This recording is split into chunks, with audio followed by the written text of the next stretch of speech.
तो दर्शकों, जैसे वर्ष का आखिरी महीना रह गया है, वैसे ही हमारी मासिक राशि वाले श्रृंखला में आखिरी राशि रह गई है मीन राशि।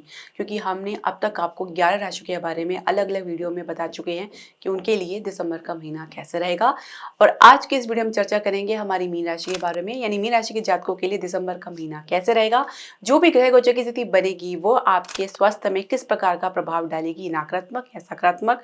इसके अलावा शिक्षा करियर के लिए किस प्रकार की अपॉर्चुनिटी या अवसर आपको मिलेगा, वो हम समझेंगे। साथ ही आपके कार्यक्षेत्र का माहौल कैसा रहेगा, आपको नई जॉब के अवसर मिलेंगे या नहीं, उसी प्रकार से समझेंगे। आपके व्यवसाय बिजनेस के लिए कैसा रहेगा दिसंबर का महीना, निवेश के नए अवसर मिलेंगे या मौजूदा प्रोजेक्ट से ही काम चलाना पड़ेगा। प्रेम संबंध के लिए कैसा रहेगा दिसंबर का महीना, इसे हम समझेंगे। साथ ही विवाहित दंपत्ति के लिए कैसा रहेगा और क्या संतान प्राप्ति का योग बनेगा या संतान से किस प्रकार के व्यवहार की आप अपेक्षा कर सकते हैं। साथ ही कुछ उपाय, तो वीडियो के अंत तक जरूर बने रहे।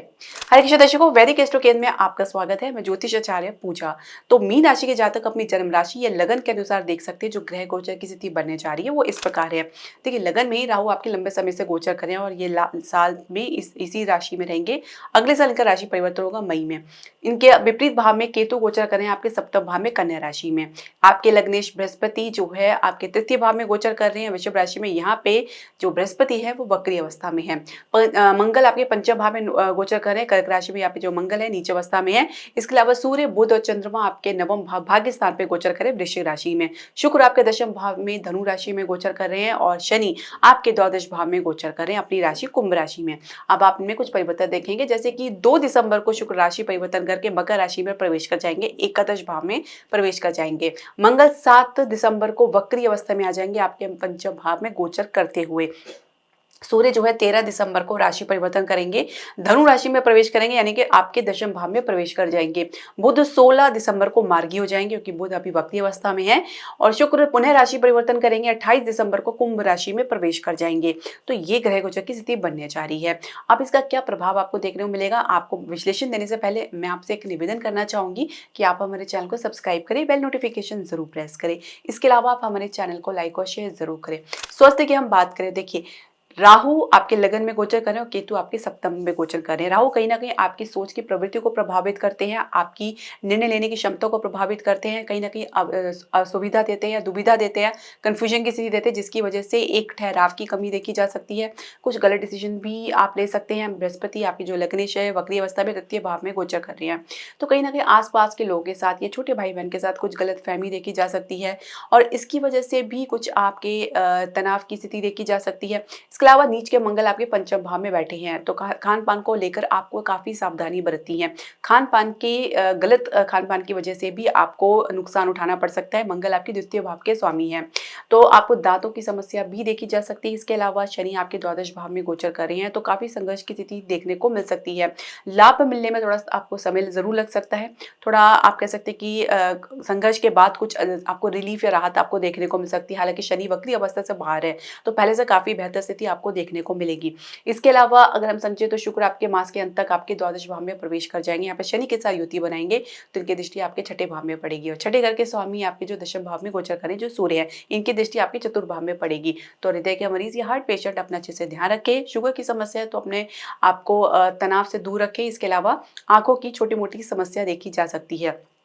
कुल मिला के यदि हम बात करें तो कुछ सामान्य ही आपको परिणाम देखने को मिलेगा। कुछ खास आपको समस्या का सामना नहीं करना पड़ेगा। अपने स्वास्थ्य संबंधी जो पहले से समस्या चल रही है उसमें भी देर सवेर आपको कुछ लाभ जरूर देखने को मिलेगा, पर थोड़ा सा संघर्ष की स्थिति आपके लिए देखने को मिल सकती है। वैसे अगर हम बात करें तो दिसंबर का महीना आपके स्वास्थ्य की दृष्टि से सामान्य ही रहने वाला है। वो छोटी मोटी समस्या को यदि हम छोड़कर चले तो आप शिक्षा करियर के लिए कैसा रहेगा दिसंबर का महीना। पंचम भाव में मंगल गोचर कर रहे हैं, यहाँ पे कर्क राशि में नीचे अवस्था में और बाद में वक्री अवस्था में आ जाएंगे, तो रुकावट आपको देखने को मिलेगी। सोच में आपको परिवर्तन देखने को मिलेगा, नकारात्मक सोच का प्रभाव देखने को मिलेगा या लो एनर्जी से आप ग्रस्त हो सकते हैं, जिसकी वजह से परफॉर्मेंस में आपको कहीं ना कहीं गिरावट देखने को मिल सकती है और जिसकी वजह से भी आप अपेक्षित परिणाम नहीं प्राप्त कर पाएंगे। तो ये आपको सोच के चलना है। दूसरी बात ये कि कंफ्यूजन की स्थिति की वजह से भी आप अपने क्षेत्र को, अपनी फील्ड को जिसमें जाना चाहते हैं उसमें भी आप चयन नहीं कर पाएंगे। ऑप्शंस की कमी रह सकती है, ये भी देखा जा सकता है। राहु आपके क्योंकि लगन में गोचर कर रहे हैं, तो कहीं ना कहीं कहीं आप अपनी वास्तविक स्थिति को नहीं अच्छे से आकलन कर रहे हैं। इसके अलावा आप कहीं न कहीं स्वयं को आप बहुत ज़्यादा इम्पोर्टेंस दे रहे हैं, बहुत ज़्यादा चाह रहे हैं कि लोगों का ध्यान आपके प्रति आकर्षित हो या आपको लोगों के प्रति ज़्यादा अपेक्षा बनी हुई है। पर आपको ये ध्यान रखना है कि किसी भी प्रकार की अपॉर्च्युनिटी के लिए, अवसर प्राप्त करने के लिए या कुछ अपने ध्येय प्राप्त करने के लिए आपको पूरी तरीके से संलग्न होना है, मेहनत करनी है, संघर्ष करना है और ग्राउंडेड रहना है, तभी आपको विजय या सफलता प्राप्त होगी। इसके अलावा कॉम्पिटिशन में अच्छी खासी सफलता आपको देखने को मिल सकती है, उसी प्रकार से सफलता आपको मिल सकती है कैंपस प्लेसमेंट में। तो अगर आप कुछ प्रयास करें जॉब के लिए या अन्य क्षेत्र से भी कुछ प्रयास करें तो उसमें आपको अच्छी सफलता देखने को मिल सकती है। मध्य दिसंबर का बाद का समय भी आपके लिए फेवरेबल रहेगा, क्योंकि यहाँ पे जो है सूर्य की गोचर होगा आपके दशम भाव में मध्य दिसंबर के बाद। इसके अलावा आपके जो बुध है वो वक्री अवस्था से बाहर आ जाएंगे। देखिए, बुध आपकी बुद्धिमत्ता को दर्शाते हैं और जब बुध वक्री अवस्था में आ जाते हैं तो ऐसे में व्यक्ति कहीं ना कहीं कोई गलती कर लेता है डिसीजन लेने में, जिसकी वजह से भी कुछ नुकसान उठाना पड़ सकता है। तो मध्य दिसंबर के बाद का समय आपके लिए बहुत ज़्यादा उपयुक्त रहने वाला है। करियर की शुरुआत करने जा रहे हैं या कुछ इंटर्नशिप के ऑफर मिले हैं तो अच्छी खासी सफलता तो आपको देखने को मिलेगी। साथ में शुरुआत में ही आपको अच्छा फेवर मिल सकता है, एक कह सकते हैं मन मुताबिक एटमॉस्फेयर मिल सकता है या मन मुताबिक आपको जॉब की फील्ड मिल सकती है जिसमें आपको काम करना चाहिए, जिस क्षेत्र में आप जाना चाहिए उसमें आपको काम करने का मौका मिल सकता है। इसके अलावा आपको कुछ सीखने का भी अवसर मिलेगा, बहुत कुछ सीखने का अवसर मिलेगा। आप अपने सहकर्मी से, कलीग से कुछ आप डिस्टेंस महसूस कर सकते हैं। थोड़ा एक झिझक आप लोगों के बीच में ज़रूर रहेगी स्टार्टिंग में, लेकिन धीरे-धीरे इससे भी आप बाहर निकलेंगे और उनसे भी कुछ आपको सहयोग देखने को मिलेगा। साथ ही आपको आपके अधिकारी से, सीनियर से अच्छा खासा सपोर्ट देखने को मिलेगा। तो करियर की शुरुआत काफ़ी धमाकेदार होने वाली है और आप काफ़ी लंबी दूरी की यात्रा आप अपने करियर को लेकर देखने को पा सकते हैं। इसके अलावा अगर हम समझें तो आपको थोड़ा-सा अपने डिसीजन मेकिंग जो आपकी प्रोसेसिंग जो भी है, आपकी जो क्वालिटी है, आप उसमें अच्छे से काम करें, क्योंकि नीच के मंगल आपको आपकी सोच के, आपकी क्षमता को प्रभावित कर सकते हैं, आपके निर्णय लेने की क्षमता को प्रभावित कर सकते हैं। आपके आइडियाज़ हैं, प्रपोजल हैं, पहले आप उसके बारे में अच्छे से ज्ञान प्राप्त करें, उसके बारे में अच्छे से अध्ययन करें, तभी उसको किसी के सामने प्रस्तुत करें। कहीं न कहीं इसकी वजह से थोड़ा-सा आपका इंप्रेशन या स्टेटस डाउन हो सकता है। तो आप अपनी आइडियाज़, अपने प्लानिंग्स, अपने परामर्श या अपनी सलाह को पहले उसको खुद स्वयं आकलन करें, फिर उसको किसी के सामने दें। खुद आप इसके बारे में कॉन्फिडेंट महसूस नहीं करेंगे, तो ऐसे में आपको इसको किसी के सामने प्रस्तुत करने की आवश्यकता नहीं है। तो आपको इसमें कहीं न कहीं धैर्य धारण करना होगा। तो कार्य क्षेत्र का माहौल कैसा रहेगा, यानी जो पहले से नौकरी पेशा लोग हैं उनके लिए कैसा रहेगा? दशम भाव में शुक्र गोचर कर रहे हैं और दशमेश आपकी जो लग्नेश भी है, बृहस्पति आपके तृतीय भाव में गोचर कर रहे हैं। यहाँ पे जो बृहस्पति है वक्री अवस्था में है। तो ठीक है, आपको थोड़ा-सा संघर्ष की स्थिति देखने को मिल सकती है, काम को पुनरावृत्ति देखने को मिल सकता है, कुछ कमी की वजह से आप दोबारा आपको प्रयास करने को कहा जा सकता है या आपको कुछ निरीक्षण दिया जा सकता है, काम को इस प्रकार नहीं इस प्रकार से करें। काम खत्म होते भी आपको अचानक छोड़ना पड़ सकता है। तो ये कुछ आप छोटी-मोटी समस्याएँ आप अपने कार्यक्षेत्र में देख सकते हैं। अब आप अपनी डिसीजन मेकिंग जो भी आपकी जो भी डिसीजन मेकिंग में आप अपना जो भी अपना योगदान देना चाह रहे हैं, तो उसमें बहुत सोच समझ कर करें, क्योंकि कहीं न कहीं इसकी वजह से आपके स्टेटस में या आपके छवि में कुछ गिरावट देखने को मिल सकती है। आपके डिसीजन, आपके परामर्श इतने उम्दा साबित नहीं होंगे जितना कि आपकी अपेक्षा आप लोगों से रख रहे हैं या अपने अधिकारी से रख रहे हैं। तो जो भी प्लानिंग्स है, सलाह है, परामर्श है, बहुत सोच समझ कर दें, जब तक आप उसके बारे में कॉन्फिडेंट महसूस ना करें। और बिना मतलब कि आप किसी प्रकार की कोई सलाह परामर्श तो ना ही दें तो बेहतर रहेगा। हो सके तो शांत भाव में रहें, क्योंकि आपकी कही हुई कोई भी बात एक नकारात्मक प्रभाव भी दे सकती है और दूसरी बात आपकी छवि को भी नुकसान पहुंचा सकती है। तो ये आपको बहुत ही सोच समझ के रहना है, क्योंकि नीच के मंगल की दृष्टि आपके एकादश भाव में पड़ रही है, लाभ का भाव है। साथ ही आपके लाभेश जो है, यानी आपके दश के भाव के स्वामी शनि आपके द्वादश भाव में गोचर करें, जो आप कह सकते हैं खर्चे का घर है, नुकसान का घर है। तो यहाँ पे बैठकर भी शनि आपको कुछ खास लाभ देते नजर नहीं आ रहे हैं। जितनी भी मेहनत करें उसमें आप जो प्रमोशन की अपेक्षा कर रहे हैं, जो ग्रोथ की अपेक्षा करें, वैसा आपको मिलता हुआ नजर नहीं आ रहा है। उल्टा संघर्ष की स्थिति अलग से बनी हुई है। जितना आप चाह रहे हैं वैसा तो नहीं मिल रहा, जो मिल रहा है उसमें आपको संतुष्टि की कमी देखी जा सकती है, क्योंकि राहु आपके लगन में गोचर कर रहे हैं। तो ये सब कुछ मिलकर कुछ नेगेटिविटी आपके आसपास क्रिएट कर रहे हैं, जो आपके माइंड को भी अफेक्ट कर सकती है, जिसकी वजह से भी आप कहीं ना कहीं कुछ दुविधा का शिकार हो सकते हैं और कुछ गलत डिसीजन भी ले सकते हैं। तो ऐसे में आपको बचना चाहिए। देखिए, जब सिचुएशन आपकी विपरीत चल रही है तो कहीं ना कहीं आपको शांत भाव में रह के ऑब्जर्व करना है, निरीक्षण करना है कि किस प्रकार से आपको स्वयं को स्थिति से बाहर निकालना है। अधिकारी के साथ क्लैरिटी बना के चले, उनके साथ भी गलतफहमी देखी जा सकती है, क्योंकि वक्री बुध आपके सूर्य के साथ द्वितीय में आप नवम भाव में गोचर कर रहे हैं। तो ये भी आपको देखने को मिल सकता है। हालांकि मध्य दिसंबर के बाद का समय बहुत ही आपके लिए बेहतर शुरुआत देखी जा सकती है। धीरे-धीरे थोड़ा समय लगेगा पर आप स्थिति को आप अपने पक्ष में देखते हुए नज़र आएँगे। पर फिर भी आपको अपने ऊर्जा को हाई रखना है, अधीरतापन से आपको जल्दबाज़ी से दूर रहना है क्योंकि इसकी वजह से आपको कोई नुकसान उठाना पड़ सकता है। कुछ यात्राएँ आपको ज़रूर करनी पड़ सकती है जिसमें आपको काफ़ी संघर्ष या बार-बार आपको प्रयास करने के बाद ही कुछ रिज़ल्ट आपको देखने को मिलेगा। सहकर्मी या कलीग से भी कुछ ख़ास आपको सहयोग सपोर्ट देखने को नहीं मिल पाएगा, कुछ नाम का ही सपोर्ट देखने को मिल पाएगा और जिसकी वजह से थोड़ी निराशा आपको ज़रूर देखने को मिल सकती है। आप दूसरों की मदद तो बहुत करते हैं पर जब आपकी ऊपर आता है तो आपको कोई मदद करने वाला नहीं मिलता है, सहयोग करने वाला नहीं मिलता है। तो ये थोड़ा-सा आपके भीतर ये तनाव या कह सकते हैं जो टेंशन या अपसेट आप इसको लेकर हो सकते हैं। तो आप किसी से कोई अपेक्षा ना रखें तो बेहतर रहेगा क्योंकि राहु आपके लगन में बैठ के कहीं न कहीं आपकी अपेक्षाओं को बहुत ज़्यादा बढ़ा सकता है। स्वयं से आपको बहुत ज़्यादा अपेक्षा, लोगों से आपको बहुत ज़्यादा अपेक्षा है कि लोग आपकी तरफ देखें, आपको आपको एप्रिशिएट करें, तो इससे आपको बच के रहना होगा। देखिए जितना फ़ोकस अपने काम पे उसके रिज़ल्ट में बनाएँगे, उतना ही ज़्यादा अच्छा आपको रिज़ल्ट देखने को मिलेगा, बजाय इसके कि लोगों के बारे में क्या सोच रहे हैं, क्या नहीं कह रहे हैं, उसमें आप अपना टाइम मत वेस्ट करें। इसके अलावा नई नौकरी के लिए प्रयास करें तो निश्चित तौर से सफलता आपको ज़रूर देखने को मिलेगी। फिर अगर आप मध्य दिसंबर के बाद का समय आपके लिए और ज़्यादा फ़ेवरेबल रहेगा। तो जिस फ़ील्ड में आप जाना चाह रहे हैं, जिस क्षेत्र में जाना चाह रहे हैं, तो वहाँ से भी कुछ अच्छा रिस्पॉन्स आपको देखने को मिलेगा। तो कुल मिला के आपको अपनी कम्युनिकेशन को क्लैरिटी बना के चलना है, साथ ही उसमें अच्छे से काम करना है और जिसकी वजह से आपकी किसी काम में कोई कमी ना निकाल पाए। तो ये आपको ध्यान रखना है। व्यवसाय बिज़नेस के लिए कैसा रहेगा दिसंबर का महीना? तो देखिए सप्तम भाव में केतु गोचर कर रहे हैं तो कहीं न कहीं बहुत ज़्यादा प्रभावित कर रहे हैं आपके डिसीजन मेकिंग प्रोसेस को या आपके जो भी प्रोजेक्ट है या आपकी प्लानिंग्स हैं या आप जो भी आपके अपने निवेश है, जो अपने प्रेज़ेंट प्रोजेक्ट में कर रहे हैं या आप फ्यूचर में या भविष्य में कुछ करने की प्लानिंग कर रहे हैं। तो कहीं न कहीं केतु उसको बहुत ज़्यादा प्रभावित कर रही हैं।